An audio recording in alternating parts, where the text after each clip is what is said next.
بسم الله الرحمن الرحيم. السلام عليكم ورحمة الله وبركاته. اللهم صل على سيدنا محمد وعلى آله محمد وصحبه وسلم تسليما. halkan waa xarunta la talinta iyo horumarinta shaqada Dictorey Safiin. walaasha in la hadlaysaa waa Dictorey Safiin. walaalayaal waxaan rabaa maanta inaan idiin soo gudbiyo sheekooyin cajiib ah leh ee aan ka arkay meediyaha noona soo gudbiyay wiil walaalkeen oo la yiraahdo Real Cabdicasiis Real. sheekooyinkaas waxaan aniga ma aad iyo aad aan uga helay baan uga helay qaabka maaragtay ay dadkaas ay u soo gudbinayaan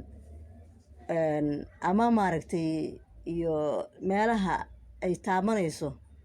runtii iyo sidoo Real u dabagalay laftigiisa. sheekadan aniga ma hadii Ilaahay ku xakama bedelayo aniguna ma sheegayo, waxaan ku soo gudbinayaa originalka ay ahayd iyo si wiilkaas walaalkeena qaaliga uu wareystay. waxa waaye kan iyo kan sida ku kala saaray labadan hoosta lagu yareeyaa kan waa border subhanallah ifashigna wuu dilaa hoosta wuu yareeyaa sidoo kale kanna hoosta yareeyaa waa kaliili ma sha Allah. maxaa kale waxa kala quwadna kan meesha hoosta gudaha ka soo yareeyo kan afka hoo ka yareeyaa meesha xubintii taranka ayaa gudahana laga soo yareynayaa ayadoo aan wax qaliina ama surgery aan la marin waxa la gudahana laga soo yareynayaa afka horna waa laga yareynayaa waxa la isticmaalayna waa kiniiniyaal iyo boomatooyin. ilaah baan kugu dhaariyay waa cabaysaa jirkaaga oo dhan ay daawadu gaaraysaa waxaan ujeedkeedu u yahay in xubin daranka ay aado dhakhtar ma qorin waa kaniini waa powder waa bomato marka intaasoo dhan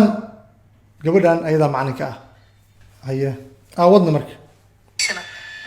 nadaafada laabiyada madowga baarada meelaha dhan uu soo dhaqaa ma sha Allah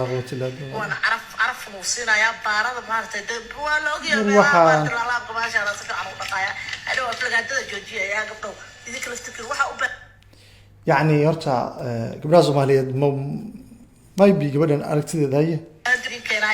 kana waxa waaye afaarihi sariirta waaye waxa waaye marka hawshan qabatid kadib xitaa intaas kuma eko daawada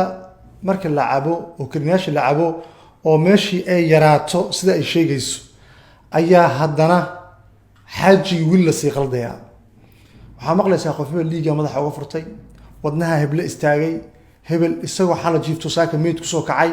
waa kiniiniyaashan galmada oo dhaqaatiirtu aysan qorin oo la hambanayo kuwaas oo social media un laga xaysiiyay كون الذين استعمار سبعة وحفة فاين دير دارت فكا ما تقال شكينا وصو ماشي وحلو اخترت ما بمقدر درجو او ايام تلستي صور قاتل انا جاي نقص بيرونا شرط الله نبوتي ما شاء الله daawadaas in maartay daawooyin asagana markuu ninka u tago ayadana sidoo kaleeto hawshaas ay noqotay hawl maartay ninka iyo naagta isla qabteen si loo guuriyo minka naagta iyo ninka maartay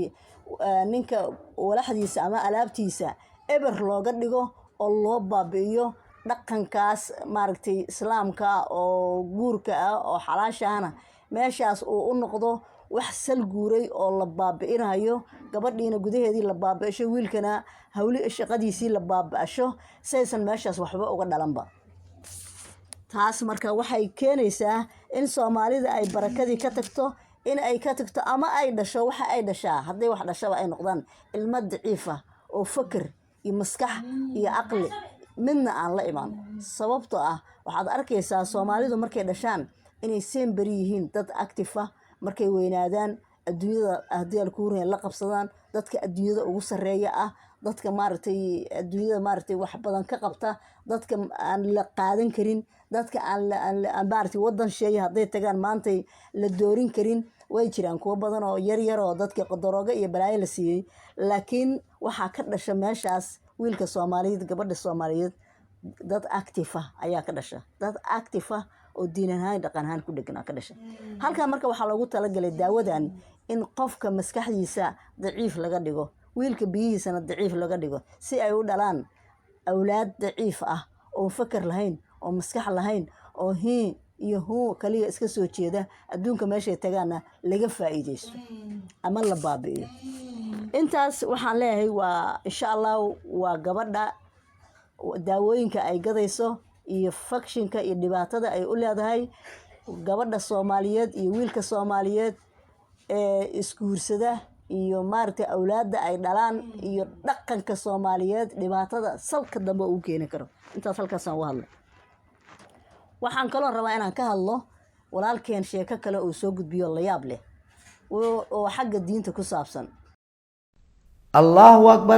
akbar markii masaajidka laga yiraaho albaabka shaleemada la furo jiray intaas kuna shaleemada ku carareys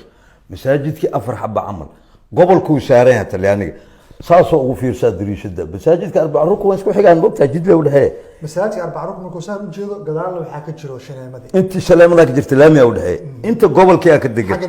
xaggana kaniisada marka wuxuu arkaa albaabka shaleem xamara la furay dariishada ka fiirsaa 1 milyan person Soomaaliya ku urduus shaleemada masaajidka diyeesh person markaasoo qalbigu ka leeyahay sida aan aaminsanaa mugta qalbigu ka leeyahay yes bon labor wallahi shaqo fiican ahayna wallahi مساجد مجدد وكوانت برسون بنت برسون لجلوس مساجد شلاه ما كوانت بقول واسع تشغل مرواسة بسناي را شلاه مسوبر على الصورس اسكسو جيدان سبحان الله الله اكبر وحي شقيها بقاله حمالي وكل صف كجرا شلاه ما يصف لو كجرا مساجد كاربع برواس وقف بجلوس مسجد شيخ عبد القادر oo ceel gaab ku yaalo ceel gaab dadku way yaqaanaan ha ka gadaale shineema ceel gaab masjidkii shacabku qadarkii wala adimo shineema ceel gaab la galowa maxaa ku soo xatramud shibs degmada shibs xatramud masaajid shineema laga furay waxa la furay xatramud waxa la furay 1954 qontii la baday la furay reer banguur furtaan مساجد اكو اجل ومساجد شريف جيرده مركز سوق الشنامه حتى موت كسب بعد مساجد هذاك يا فيلم كعدس اسبق لنا عشاء لا قدموها فيلم كي شقيه هاي لا قدموها مساجد كي شلامه الوجراء عشاء لا قدموها ما يجي يسيدوا انت مسجد حياكو شهر شنامه نصر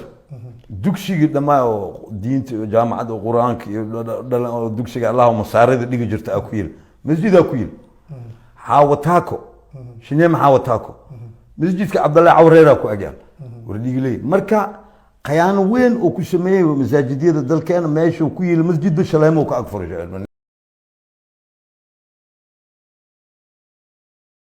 wuxuu soo wareysanayaa wiil kale oo walaalkeen ah oo asaguna ka hadlaya shaneemooyinka markii adinku dhaco salaada iyo khayrku oo loo istaagi lahaa in nin Talyaani ah oo intuu soo fariisto oo dariishad guri ah ka fuulo oo uu ka fiirsanayo dadka aadahayo masaajidada iyo dadka shaneemada galaya asagoo ninkaas ama Talyaanigaas uu ka furay meel kastaba uu ka furay meeshii